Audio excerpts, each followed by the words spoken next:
నోటా ఏది కావాలి? డబ్బు తీసుకొని మా పార్టీకి ఓటేస్తావా, తీసుకోకుండా నోటికి ఓటు వేస్తావా? తేల్చుకో ఓటర్ మహాశయ.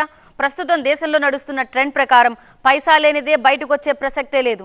తమకు డబ్బు అందిందా ఓటేస్తాం, లేకపోతే ఇంట్లోనే ఉంటాం. అలా కాకుండా డబ్బు తీసుకోం, ఓటు మాత్రం వేస్తాం అనేవారు మాత్రం నోటాకే ఎక్కువగా నొక్కుతున్నారు. ఈ నోటా వల్లే కొన్ని నియోజకవర్గాల్లో ఫలితాలు మారిపోతున్నాయి. కొందరు అభ్యర్థుల భవిష్యత్తు నిర్ణయించబడుతోంది. అంత పవర్ ఉంది ఈ నోటాలో. చివరికి పవన్ నోటా కూడా నోటాపై ఆవేదన వ్యక్తమైందంటే పరిస్థితిని అర్థం చేసుకోవచ్చు.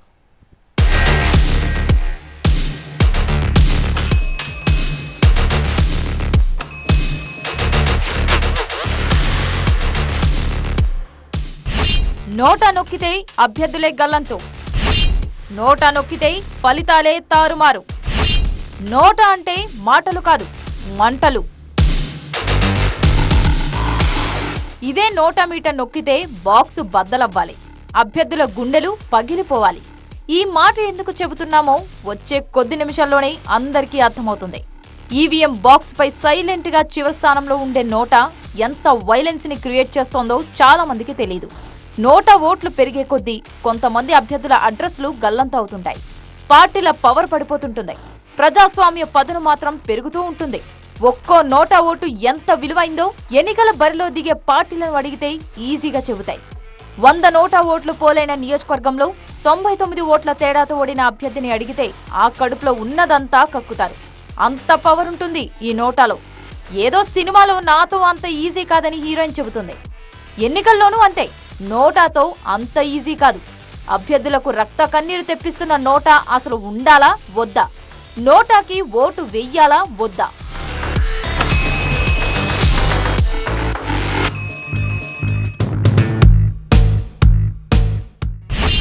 నోటా నన్ ఆఫ్ ది అబౌవ్. నాకు ఈ అభ్యర్థులెవరూ నచ్చలేదు, అందుకే నోటాకి ఓటు వేస్తున్నా అనేది ఓటర్ వాదన. ఇటీవల జరిగిన తెలంగాణ అసెంబ్లీ ఎన్నికల ఫలితాలు చూస్తే నోటా ఓట్లు షాక్ కు గురి చేస్తున్నాయి. కొంతమంది అభ్యర్థులను దారుణంగా ఓడించాయి.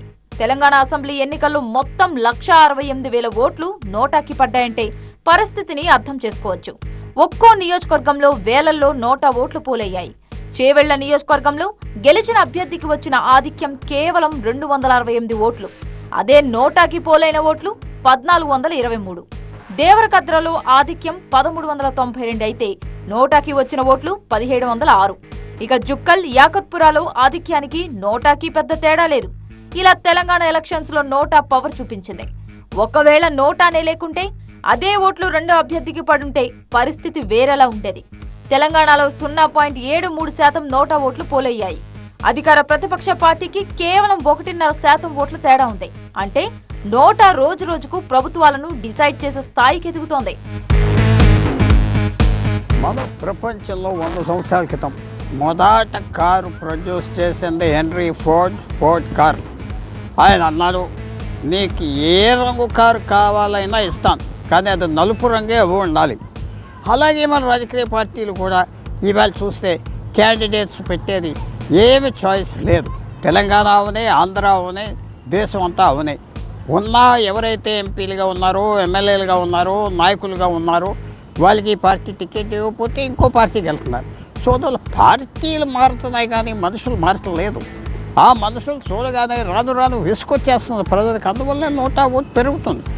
నోటా ఓటు పెరుగుతుందంటే డబ్బు ఇచ్చినా ఓటు వేయట్లేదు, ఎంత చెప్పినా ఓటు వేయట్లేదంటే ఒక సెక్షన్ ప్రజలకు అంత విసుకొచ్చేస్తుంది. ఇంకాస్త ముందుకు పోతే 2019 ఎంపీ ఎన్నికల్లో తెలంగాణలో నోటా ప్రభావం కొట్టొచ్చినట్లు కనిపించింది. ఒక్కో నియోజకవర్గంలో వేలల్లో ఓట్లు నమోదయ్యాయి.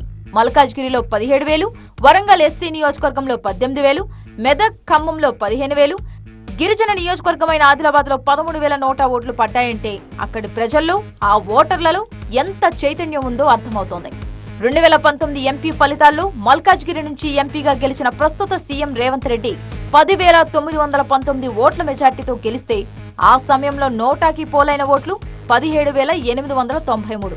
ఇక భువనగిరి నుంచి కోమటిరెడ్డి రాజగోపాల్ రెడ్డి 5,219 ఓట్ల తేడాతో తన సమీప ప్రత్యర్థిపై నెగ్గితే నోటాకి పోలైన ఓట్లు 12,021. జహీరాబాద్ లో 6,229 ఓట్ల మెజార్టీతో గెలిచారు బీబీ పాటిల్. ఆ సమయంలో నోటాకి 11,140 మంది నొక్కారు. అంటే ఈ నియోజకవర్గాల్లో నోటానే కీలకంగా మారింది.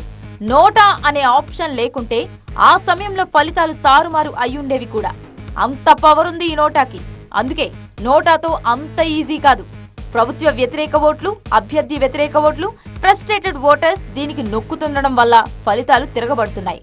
ఎవరూ నచ్చలేదని నిర్ణయించుకుని ఓటేసే ప్రజలు 100 మందిలో ఒకరిద్దరు ఉంటే ఎక్కువ. అటు ఇటుగా సగటున 1% లోపే ఈ గుర్తుకు ఓట్లు పోలవుతుంటాయి.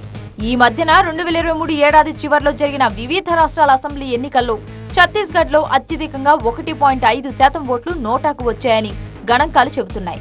తద్వారా ఆ మేరకు ఓటర్లు తమ నిరసన వ్యక్తం చేసినట్టు రికార్డ్ అవుతోంది. మనకు చాయిస్ లేదు. ఎవరైతే ఉన్నారో వాళ్ళు పదవులు వదలట్లేదు. కుటుంబ రాజకీయ పార్టీలు అవునాయి, లేకపోతే డబ్బున్న వాళ్ళు అవునాయి, లేకపోతే ఆ పార్టీలో ఇచ్చే వాళ్ళకే ఓడిపోయినా ఇస్తుంది. కాబట్టి మార్పు లేదు. సో మార్పు లేని టైంలో, మనం చాయిస్ లేని టైంలో చెడ్డ చాయిస్ ఉంటే, ఒకటి చెడ్డ, రెండు ఇంకా చెడ్డ, ఈ ఇద్దరి మధ్యన మనకు చాయిస్ లేదు కాబట్టి నోటా ఓటుకు వెళ్తున్నారు. ఇది చాలా ప్రజలు ఎవరైతే అలాగ వేస్తున్నారో ఓటు విసుక్కుపోయి చేస్తున్నారు. తప్పకుండా దేశంలో ఇదొక మూవ్మెంట్గా కూడా అవ్వచ్చు. ఉన్న పార్టీలు మాకు ఇష్టం లేదు, ఉన్న ఎస్టాబ్లిష్మెంట్ మాకు ఇష్టం లేదు, రాజకీయాన్ని మీరంతా హైజాక్ చేసి మీ ఇష్టం వచ్చినట్టుగా సొంతానికి వాడుకుంటున్నారు. ఇంత పెద్ద ప్రజలు భారతదేశంలో ఇంత కష్టపడి పన్నులు కట్టి చదువుకుని అన్నీ చేశాక ఒక సెక్షనే రాజకీయంలో ఉన్న వాళ్ళకి లాభం పొందుతున్నారు. వాళ్ళు ఏం చేయకుండా అన్ని విధాలుగా వాళ్ళకి పవర్ వస్తుంది. అందువల్ల నోటా పెరుగుతుంది. ఇక నోటా బాధితులు ఎవరు? ప్రధాన పార్టీలా, చిన్న పార్టీలా? ఎందుకు ఈ పరిస్థితి వస్తోంది? అభ్యర్థుల తలరాతలు ఎలా మారుతున్నాయి అనేదానికి చిన్న ఉదాహరణే పవన్ కళ్యాణ్ జనసేన పార్టీ. కొత్త పార్టీయే. 2019లో తొలిసారి పోటీ చేసిన ఈ పార్టీ చాలా చోట్ల నోటా వల్ల బాధింపబడింది. పవన్ 2 చోట్ల ఓడిపోవడానికి కారణం కూడా నోటా ఓటర్లే. అందుకే నోటాని తీవ్రంగా వ్యతిరేకిస్తున్నారు జనసేన చీఫ్ పవన్ కళ్యాణ్. నోటాకి ఓటేసే మేధావులు అంటూ ఆయన సంబోధించడం ఆయనలోని ఆక్రోశానికి తార్కాణం. మేము నోటా అంటారు, మాకు ఈ పార్టీ ఇష్టం లేదండి, ఆ పార్టీ ఇష్టం లేదు, మేము నోటా. చాలా మేధావులు వాళ్ళు, చాలా మేధావులు. ఏం సాధించావా నోటా కేసు నువ్వు? అప్పుడు అలాంటప్పుడు నువ్వు పాస్పోర్ట్ కూడా చింపేసుకో, నాకు నచ్చలేదు ఈ దేశం అని. ఆయన అన్నీ తీసేసుకుంటావు లబ్ధులు. నోటా నోటా నోటా అది ఒక ఇంటెలెక్చువల్ షార్ట్ సైటెడ్ ఆర్గ్యుమెంట్. ఉన్నోళ్ళల్లో ఈ వ్యక్తి ఈ వ్యక్తి ఈ వ్యక్తి 10 మంది ఉన్నారు, చెప్పి కూడా 6 మంది ఉన్నారు మనకి. వీళ్ళలో ఎవరో ఒకటికి ఓటి, నీకు నచ్చినోడికి ఓటి అని నా ఓటు వేస్ట్ అయిపోతుంది. అప్పుడు వచ్చేస్తుంది నా ఓటు వేస్ట్ అయిపోతుంది. అది వీళ్ళు చేసే కాంట్రిబ్యూషన్. నోటాకి 4% సార్ మన ఎలక్షన్లో 4% ఒకటింది. అంటే 10 లక్షల మంది మాకు ఇష్టం లేదని ఎవరి మీద చూపిస్తాను నీ కోపం? అత్త మీద కోపం దుత్త మీద చూపిస్తాను. నీకు మార్పు కావాలంటే నువ్వు బయటకు వచ్చి నిలబడు, ఒకటి నిలబడు, హక్కు వస్తుంది నీకు. ఇలా అభ్యర్థులు నోటా పాటలు పడుతున్నారు. అటు ఓటర్లను తమకు ఓటు వెయ్యమని అభ్యర్థించడమే కాదు, బాబు నోటాకి మాత్రం ఓటెయ్యొద్దని ప్రచారం చేస్తున్నారు అంటే పరిస్థితిని అర్థం చేసుకోవచ్చు. గత ఎన్నికల్లో ఏపీలో కాంగ్రెస్, బీజేపీ కన్నా నోటాకే ఎక్కువ ఓట్లు వచ్చాయి. 2019లో ఏపీలోని 21 లోక్సభ స్థానాల్లో నోటాకు 1.5% ఓట్లు పడ్డాయి. బీజేపీకి కేవలం 0.96 ఓట్లు మాత్రమే పోలయ్యాయి. కాంగ్రెస్ కు మాత్రం 1.29% ఓట్లు వచ్చాయి. రాష్ట్రంలోని 175 శాసనసభ స్థానాల్లో నోటాకు 1.28% ఓట్లు పడగా బీజేపీకి 0.84%, కాంగ్రెస్ కు 1.17% ఓట్లు పోలయ్యాయి. అంటే జాతీయ పార్టీలను అంతగా వ్యతిరేకిస్తున్నారు ప్రజలు. అవసరమైతే నోటాకైనా నొక్కుతాం కానీ సదరు పార్టీలు అక్కర్లేదు అన్న వాదన కనిపిస్తోంది. ఈ నోటాతో తెలుగు రాష్ట్రాల్లో ఇంతమంది బాధిత పార్టీలు, బాధిత అభ్యర్థులు కనిపిస్తున్నారు.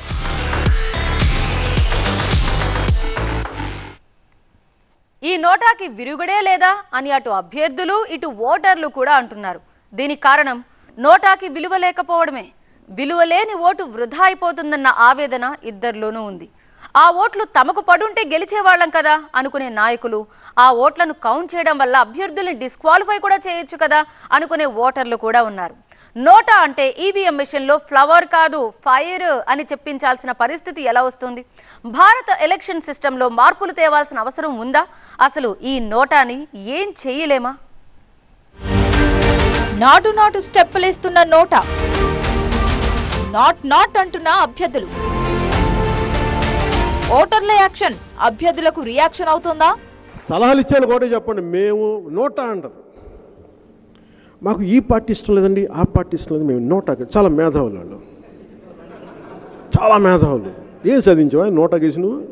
10 లక్షల మంది మాకు ఇష్టం లేదని ఎవరి మీద చూపిస్తాను నీ కోపం? అత్త మీద కోపం దుత్త మీద చూపిస్తాను. రోజు రోజుకు నోటాకి ఆదరణ పెరుగుతోంది. అంటే ప్రజాస్వామ్యంలో ప్రజల ఆలోచన విధానం మారుతుంది అనే అంతా భావించాలి. మాకు ఈ అభ్యర్థులు వద్దు బాబోయ్ అంటున్న కొన్ని పార్టీలు మాత్రం పదే వారినే ప్రయోగిస్తున్నాయి. కొన్నిసార్లు అభ్యర్థులు కాదు, పార్టీలే ప్రాబ్లం. ఆ పార్టీల అవినీతే పెద్ద ప్రాబ్లం.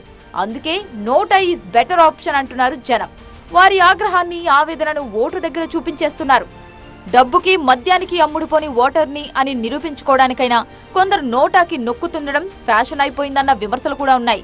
మరి నిజంగానే ఆవేదన, ఫ్యాషన్ కొద్దీ నోటాకి నొక్కుతున్నారా? అయితే ఏ అభ్యర్థి నచ్చకపోవడం వల్లే ఇలా చేస్తున్నామంటూ కొందరు సోషల్ మీడియా వేదికగా నిర్మోహమాటంగా చెప్పేస్తున్నారు. మా అభ్యర్థులంతా చాలా వీక్ అంటూ ప్రకటిస్తున్నారు. సాధారణంగా ప్రజాస్వామ్యం అంటే మెజార్టీ అభిప్రాయం ప్రకారమే నడుచుకోవాలని అర్థం. కానీ ఈ ప్రక్రియలోనూ తరచూ చూస్తే లోపాలు కనిపిస్తాయి. 100 ఓట్లు ఉన్న ఓ నియోజకవర్గంలో 4-5 పార్టీలు, ఒకరిద్దరు స్వతంత్రులు పోటీ చేశారని అనుకుందాం. వారిలో ఒక అభ్యర్థికి 25 ఓట్లు, మిగతా అభ్యర్థులు స్వతంత్రులకు 20 ఓట్ల కంటే తక్కువ వస్తే ప్రస్తుతం అమల్లో ఉన్న విధానం ప్రకారం 25 ఓట్లు పొందిన అభ్యర్థి గెలిచినట్టు లెక్క. కానీ నిజానికి ఆ అభ్యర్థిని వద్దు అనుకున్న ఓటర్లు 75 మంది ఉన్నారు. అందుకే వారు తమకు నచ్చిన ఇతర అభ్యర్థికి ఓటేశారు. కానీ ఓటర్లు నిరాకరించడం అనేది లెక్కలోకి రావడం లేదు. కాబట్టి మెజార్టీ ప్రజలు అంగీకరించకపోయినా సరే ఈ ఎన్నికల ప్రక్రియలో గెలుపొందే అవకాశం ఉంది. ఒక్కోసారి పోటీలో ఉన్న అభ్యర్థులెవరూ ఓటరుకు నచ్చలేదంటే తన వ్యతిరేకతను తెలియజేయడానికి ఒకటే మార్గం ఉండేది. అది పూర్తిగా ఎన్నికలను బహిష్కరించడమే. సాధారణ పరిస్థితుల్లోనే 100 ఓట్లకు పోలవుతున్నది గరిష్టంగా 70% కూడా ఉండడం లేదు. పట్టణ ప్రాంతాల్లో 50% ఓట్లు పోలైతే గొప్ప విషయంగా మారింది. ఇలాంటి పరిస్థితుల్లో అభ్యర్థులు నచ్చలేదని ఓటు వేయడం మానేస్తే ఆ ఎన్నికలకు అర్థమే లేకుండా పోతుంది. అందుకే అభ్యర్థులు నచ్చకపోయినా సరే ఓటరు తమ ఓటు హక్కు వినియోగించుకుంటూ తన అభిప్రాయాన్ని తెలియజేయడానికి కేంద్ర ఎన్నికల సంఘం తీసుకొచ్చిన సరికొత్త అవకాశమే నోటా. నోటాకు ఎన్ని ఓట్లు వచ్చాయి అన్నది కూడా నోటా కంటే తక్కువ ఓట్లు రావటం పార్టీల యొక్క బలహీనత, లేకపోతే అవి అంతకంటే తక్కువ తెచ్చుకున్నాయని చెప్పడం ఒకటి చూస్తాం మనం. రెండోది, విజయం సాధించిన అభ్యర్థులకు వచ్చినటువంటి మార్జిన్ లేకపోతే మెజారిటీ తేడా, దానికంటే నోటాకు ఎక్కువ ఓట్లు రావటము. ఎందుకు కర్ణాటక ముఖ్యమంత్రి సిద్ధరామయ్యకు వచ్చిన మెజారిటీ కంటే ఆ నియోజకవర్గంలో వచ్చిన నోటా ఓట్లు ఎక్కువ. కాబట్టి ఇలా రకరకాల అనుభవాలు చాలా రాష్ట్రాల్లో ఉన్నాయి. కానీ నోటా నిర్దిష్టంగా పలానా ప్రయోజనం సాధించింది అని చెప్పడం కష్టం. ఎప్పుడైనా కానీ ప్రజాస్వామ్యంలో ఉన్నతలో మెరుగైన అభ్యర్థిని ఎన్నుకోవటం తప్ప వేరే మార్గం ఏమీ లేదు. అలాగే ఓటు వేయకుండా ఉండే హక్కు కూడా అది వరకు ఉండేది. కానీ అది వేయకుండా హక్కు ఉపయోగించుకుంటే తెలిసిపోతారని ఆ గోప్యత కాపాడడం కోసం ఈ నోటా అనే పద్ధతి తీసుకొచ్చారు. నిజానికి భారతదేశంలో ఈవీఎంలు మొదటిసారిగా 1982లో కేరళలోని ఉత్తర పరవూర్ అసెంబ్లీ నియోజకవర్గ ఉప ఎన్నికల్లో అందుబాటులోకి వచ్చాయి. 2004 లోక్సభ ఎన్నికల నుండి దేశవ్యాప్తంగా ప్రతి లోక్సభ, రాష్ట్ర అసెంబ్లీ ఎన్నికలలో ఓటింగ్ ప్రక్రియ పూర్తిగా ఎలక్ట్రానిక్ ఓటింగ్ యంత్రాల ద్వారా నిర్వహించడం జరుగుతుంది. ప్రతి ఎన్నికల్లో ఏ అభ్యర్థికి ఓటు వేయకూడదని కొందరు వ్యక్తులు ఉంటారు. అలాంటి ఓటర్ల కోసం ఎన్నికల సంఘం నోటా సదుపాయాన్ని కల్పించింది. భారత ఎన్నికల సంఘం డిసెంబర్ 2013 అసెంబ్లీ ఎన్నికలలో ఎలక్ట్రానిక్ ఓటింగ్ యంత్రాల్లో చివరి ఆప్షన్ను నోటాగా ప్రవేశపెట్టింది. 2013కి ముందు కూడా నోటా సదుపాయం ఉన్నా దానికి పెద్ద ప్రాసెస్ ఉండేది. 2013 తర్వాత నోటా బటన్ వచ్చాక ప్రజల్లో అవగాహన భారీగా పెరిగింది. ఎన్నికల్లో పోటీ వ్యక్తులు నచ్చకపోవడం, అభ్యర్థుల నేర చరిత్ర, స్థానిక సమస్యల కారణంగా ప్రజలు ఎవరికీ ఓటు వేయకూడదు అన్న ఓటర్లు నోటాకి నొక్కి తమ నిరసనను తెలియజేస్తున్నారు. 100 ఓట్లలో 99 నోటాకు పడి ఒక్క అభ్యర్థికి ఒక్క ఓటు వస్తే ఆ అభ్యర్థి విజేతగా పరిగణిస్తారు. మిగిలిన ఓట్లు చెల్లనివిగా ప్రకటించడం జరుగుతుంది. ప్రజలు తిరస్కరించిన అభ్యర్థులను మళ్లీ పోటీ చేయడానికి వీల్లేకుండా చేయాలన్న వాదన దేశంలోని కొన్ని స్థానిక సంస్థల ఎన్నికల్లో అమలైంది. నోటా నిబంధనలలో ఎప్పటికప్పుడు మార్పులు చోటు చేసుకుంటున్నాయి. మొదట్లో నోటాను అక్రమ ఓటుగా పరిగణించారు. అంటే మిగతా అభ్యర్థులందరికంటే నోటాకు ఎక్కువ ఓట్లు వస్తే రెండో అత్యధిక ఓట్లు సాధించిన అభ్యర్థిని విజేతగా ప్రకటిస్తూ వచ్చారు. చివరకు 2018లో దేశంలోనే తొలిసారిగా నోటాకు అభ్యర్థులకు సమాన హోదా కల్పించారు. డిసెంబర్ 2018లో హర్యానాలోని 5 జిల్లాల్లో జరిగిన మున్సిపల్ ఎన్నికల్లో కొన్ని చోట్ల నోటా అత్యధిక ఓట్లను పొందింది. అటువంటి పరిస్థితుల్లో అభ్యర్థులందరినీ అనర్హులుగా ప్రకటించారు. ఆ తర్వాత మళ్లీ ఎన్నికలు నిర్వహించాలని ఎన్నికల సంఘం నిర్ణయించింది. మహారాష్ట్ర ఎన్నికల సంఘం కూడా ఇలాంటి సంస్కరణే తీసుకువచ్చి 2018లో స్థానిక సంస్థల ఎన్నికల్లో ప్రవేశపెట్టింది. ఈ తరహా మార్పులు, సంస్కరణలు చట్టసభలకు జరిగే ఎన్నికల్లోనూ అమలు చేయాలి అన్న డిమాండ్ పెరుగుతోంది. అప్పటి వరకు నోటా అంటే కోరల్లేని పులి మాత్రమే. అన్నిటికంటే ముఖ్యం ఏంటంటే ప్రజలకి ఒక వెపన్ వస్తుంది, కొంచెం బలం వస్తుంది. మేము నువ్వు పనికిరావు, నేను పెట్టారు కాబట్టి మేము నోటాకేస్తున్నాం, నువ్వు గెలిచినా ఉపయోగం లేదని స్పష్టత వస్తుంది. కాబట్టి తప్పకుండా ఆలోచించవలసింది నోటా ఓట్ ఎలాగ బలపరచాలి, నోటా ఓట్ సెంటిమెంట్ని ఎలా గ్రహించాలి, ఆ రిఫార్మ్ మాత్రం మనకు కావాలి. తప్పకుండా నోటా ఓటు ఎక్కడైతే ఇంపాక్ట్ ఉన్నదో విజయం మీద నష్టం మీద మళ్ళీ ఎలక్షన్ పెట్టి రన్ ఆఫ్ అంటారు, పాత క్యాండిడేట్స్ ఎవరూ నిలబెట్టకూడదు, కొత్త వాళ్ళు రావాలి, అది పెడితే విశేషమైన మార్పులు భారతదేశంలో వస్తాయి. పార్టీలోనే వాళ్ళు క్యాండిడేట్స్ జాగ్రత్తగా చూస్ చేస్తారు. వాళ్ళు ఇష్టం వచ్చిన వాళ్ళు, డబ్బున్న వాళ్ళు, లేకపోతే భటుల్లాగా ఉన్న వాళ్ళని పెట్టి వాళ్ళతో చేతులు ఎత్తించి ఇష్టం వచ్చినట్టుగా చేసి రాజకీయ క్యాప్చర్ చేసేది ఒక హాల్ట్ అవుతుంది. ప్రస్తుతానికి నోటాపై అవగాహన బాగానే ఉన్నా మరి ఓటు వెయ్యని వారికి, నోటాకే ఓటు వేసే వారికి పెద్ద తేడా లేదు. ఓటు వెయ్యకపోతే ఓటింగ్ శాతం పడిపోతుంది. నోటాకి ఓటేసినా అది చెల్లని ఓటు కాబట్టి ఓటింగ్ శాతం పెరిగినా పెద్దగా ప్రయోజనం ఉండదు. మరి ఈ కోరల్లేని పులి ఫ్లవర్ కాదు ఫైర్ అని చెప్పించాల్సిన పరిస్థితి ఎలా వస్తుంది? భారత ఎలక్షన్ సిస్టంలో మార్పులు తేవాల్సిన అవసరం ఉందా? ఆ గోప్యత కాపాడడం కోసం ఈ నోటా అనే పద్ధతి తీసుకొచ్చారు. నిజానికి భారతదేశంలో ఎన్నికల రంగంలో రావాల్సిన సంస్కరణలు తీవ్రమైనవి చాలా ఉన్నాయి. అందులో దామాషా ప్రాతినిధ్యం, లేకపోతే పాక్షిక జాబితా పద్ధతి అనేది, అలాగే ఎన్నికల్లో ధన బలాన్ని తగ్గించటము, ఎవ్వరు పనికిరారు, ఎవ్వరు నాకు నచ్చలేదు అని చెప్పడం వల్ల, ఆ విధంగా ఓటు వేసే హక్కు ఇవ్వడం వల్ల సానుకూలమైన ప్రభావం ఏమీ ఇప్పటివరకు లేదు. అందుకనే దాన్ని అనుభవాలు మదింపు వేసినప్పుడు కూడా అదేమీ పెద్ద ఎవరు దాన్ని తీవ్రమైన అంశంగా తీసుకోవట్లేదు. అది కేవలం ఒక ఫ్యాన్సీ రైట్ కింద మాత్రమే ఉంటుంది. నోటా వల్ల కొందరు అభ్యర్థులు దెబ్బతింటున్నారు, కానీ ఎవరో ఒకరు గెలుస్తున్నారు. అలా కాదు, నోటా విలువ వల్ల ఫలితం మారితే కనుక ఎన్నికను రద్దు చేసి అభ్యర్థులను డిస్క్వాలిఫై చేసి కొత్త వారితో ఎన్నిక నిర్వహించాలనే నిబంధనలు తీసుకోవాలని కొందరు చెబుతున్నారు. అంతేకాదు, ఖచ్చితంగా 50% ఓట్లు రావాలి, అభ్యర్థులకు నేర చరిత్ర ఉండొద్దు, మంచిగా చదువుకున్న వారు రాజకీయాలు చేయాలి, ఇలా అనేక అర్హతలు చేర్చాలని కూడా చెబుతున్నారు. మరి మన ఎలక్షన్ సరళి మార్చే ఇలాంటి సంస్కరణలు ఎప్పుడు వస్తాయన్నదే $1 మిలియన్ ప్రశ్న.